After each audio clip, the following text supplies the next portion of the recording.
আমার কর্তা মহাশয় বাসায় চলে এসেছে। আর সে যখনই বাসায় আসে কিছু না কিছু তার হাতে থাকে। কারণ শহরের জীবনটাই এমন, প্রতিনিয়ত বাইরে গেলে কিছু না কিছু নিয়ে হাতে করে বাসায় আসতে হয়, কারণ পানি পর্যন্ত শহরে কিনে খাইতে হয়। এই জন্য খালি হাতে বাসায় ফেরা এটা অসম্ভব।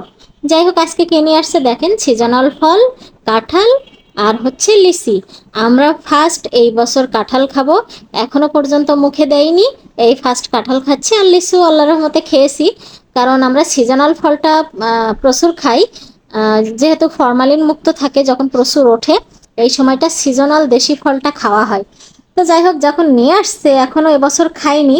আর কি সবুর মানে সয় বলেন, আমি তো সাথে সাথে বসে গেছি। আর কাঁঠাল আমার ভালো লাগে, আমার মেয়েও পছন্দ করে, আর বাবাও খায় মোটামুটি। তো যাই হোক, ভেঙে আমরা সবাই খাচ্ছিলাম। তো আলহামদুলিল্লাহ, মানে এত ভালো হয়েছে কাঁঠালটা। ওই যে অলরেডি খেয়ে ফেলেছি অর্ধেক, সবাই মিলে অর্ধেক খেয়ে ফেলেছে, আবার কিছু লিচুও খালাম।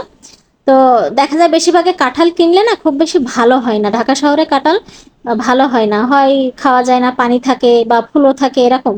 বাট আজকে আলহামদুলিল্লাহ অনেক ভালো ছিল। যাই হোক, খেয়ে খুশি হয়েছি। আসলাম রুমটা ঝাড়ু দিতে, কাজের তো কোনো শেষ নেই।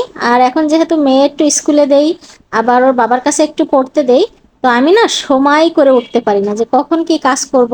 আমি যখনই সময় পাই তখনই কাজ করি, এখন কিছু করার নেই, সারা দিন দৌড়ের উপরে থাকি। এরপর রুমটা মুছে নিচ্ছি। তো আসলে লাইফে সংসার জীবনে কাজের অভাব নেই, সবাই জানেন যারা সংসার করেন। তো এদিকে আমার রেডি করা হয়ে গেছে, ঝাড়ু দিয়ে মুছে একদম। মেয়ে আবার হোমওয়ার্ক করতেছে, দেখেন আমার কত সুন্দর, কিউট কিউট মেয়েটা কত সুন্দর করে বসে বসে সে হোমওয়ার্ক করতেছে। তো দেখাই দিলে দেখা যায় ও সুন্দর করে এরকম করে। তো ম্যাডামে দেখা যায় এক একদিন এক এক অক্ষর দেয়। এভাবে আমি বললাম এভাবে দিয়ে শেখাইতে, দেখেন কত সুন্দর করে লিখেছে দেখেন। ওকে শুধু দেখাই দিয়েছি, ও সেভাবেই লিখেছে। আর আমি এখানে জিরা ভিজাই রাখছিলাম, বেশ ঘন্টাখানি হয়ে গেছে। আমি এটা একটু পেস্ট করে রাখবো। ভাই মনে মনে ভাবি যে যখন গের মশলা তখন বেটে আমি রান্না করব।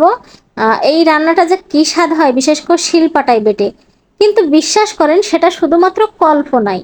যেদিন মাংস রান্না করে একটু হাতে মশলা বাটি, তাই যেন মনে হয় লেট হয়ে গেল, মানে সময়ে পারবো না।